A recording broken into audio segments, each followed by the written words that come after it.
이것조차 모른다면 절대 부자는 될 수 없다고 생각한다. 여러분 안녕하세요. 지금 일기를 쓰는 시간은 2025년 2월 22일 오전 8시 20분입니다. 이번 일기에서는 부자가 되는 것에 대해 한번 이야기를 해보려고 합니다. 저는 세상에는 두 가지 유형의 소득이 있다고 생각합니다. 첫 번째는 노동소득, 즉 우리가 일해서 벌어들이는 돈이며, 두 번째는 자본소득, 즉 내 자본이 나를 위해 벌어주는 돈입니다. 자본소득의 예시로는 주식 배당금이나 부동산 임대 수익 등이 될 수 있습니다. 부자가 되기 위해서는 1번 소득인 노동소득을 2번 소득인 자본소득으로 변환하는 과정을 계속해서 거쳐야 한다고 생각합니다. 저는 부라는 것은 세습될 가능성이 굉장히 크다고 생각합니다.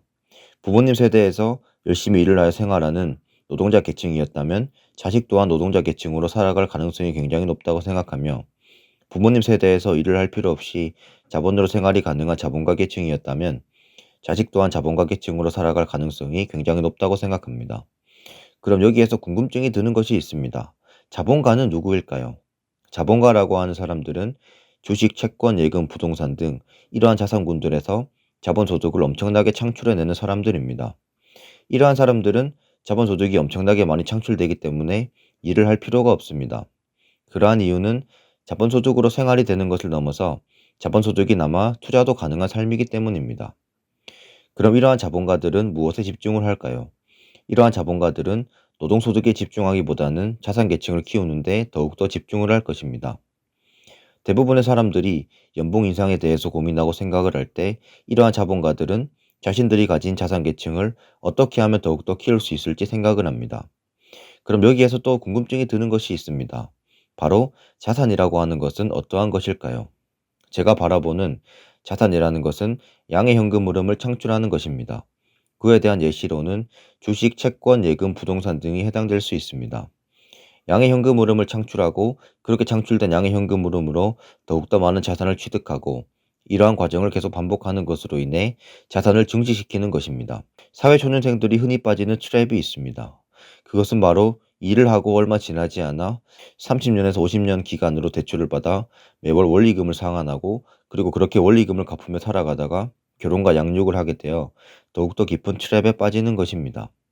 이러한 방식으로 사회초년생이 살아가게 되면 그 사람은 앞으로는 절대로 그러한 트랩에서 빠져나올 수 없게 될 것입니다.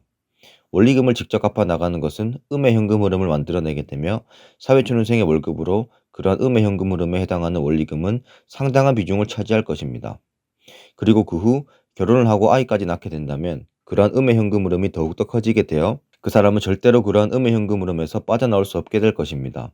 즉, 평생 자본가로 살아갈 가능성은 절대로 없게 될 수 있다고 생각합니다. 저는 이러한 트랩을 피하기 위해 사고의 전환이 필요하다고 생각합니다. 30년에서 50년 대출을 받아 구매를 한 집을 내가 직접 들어가서 살아 원리금을 갚는 것이 아닌 세입자를 들여 월세를 내게 하고, 그러한 월세가 원리금을 충당하도록 세팅하는 것입니다. 그리고 시간이 지나서 월세액이 올라 원리금을 초과할 정도가 되면 그 집이라는 자산은 양의 현금 흐름을 창출하게 되어 내 주머니에 돈을 넣어주는 자산으로 둔갑하게 됩니다. 그리고 그렇게 시간이 지나면서 집 하나의 자산을 가진 채 다른 자산을 늘릴 방법을 고민할 수 있게 될 것입니다. 원룸에서 월세를 살면서 자가를 구매하고 그러한 자가를 다른 사람에게 임대를 주고 월세를 받는 삶이 하나의 예시가 될 수 있으며, 월세를 살면서 배당 주식에 투자하는 것도 고려해 볼 수 있을 것입니다. 그리고 이렇게 내 자산 취득에 들어가는 비용을 다른 사람이 얼마나 안정적으로 갚아주느냐도 자본가의 중요한 자질 중 하나라고 생각합니다. 내 돈은 거의 들이지 않고 자산을 늘려나가는 방법을 계속해서 고민하여야 할 것입니다. 한 살이라도 어릴 때부터 자산을 늘려나가는 것을 고안하고 실행해야 한다고 생각합니다. 노동소득으로 자산을 취득해 나가는 과정에 있어서 가장 걸림돌이 되는 것이 바로 자산의 변동성입니다. 비트코인, S&P 500, 좋은 자리에 위치한 부동산, 이러한 시간이 지날수록 가치 오르는 자산에 투자를 하면서 중간중간 가격이 많이 떨어지게 되는 폭락장을 맞이할 수 있습니다. 그럼 그렇게 가격이 떨어질 때마다 이러한 자산을 팔아버린다면 저희에게 많은 수익을 안겨줄 수 있을까요?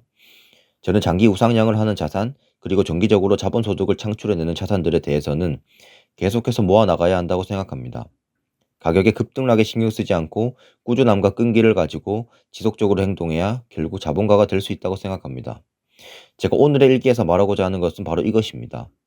양의 현금 흐름을 창출해내는 자산을 지속적으로 쌓아 모으고 그러한 자산에서 나오는 현금 흐름으로 추가적인 자산을 취득하고 이렇게 자산을 계속 취득하고 늘려나가면서 나만의 왕국을 지어나간다는 생각으로 하루하루 자본가가 되어간다는 생각으로 월급을 받으면서도 자산에 투자하고 그것을 하루라도 어릴 때부터 시작을 하는 것이 좋다는 의견입니다.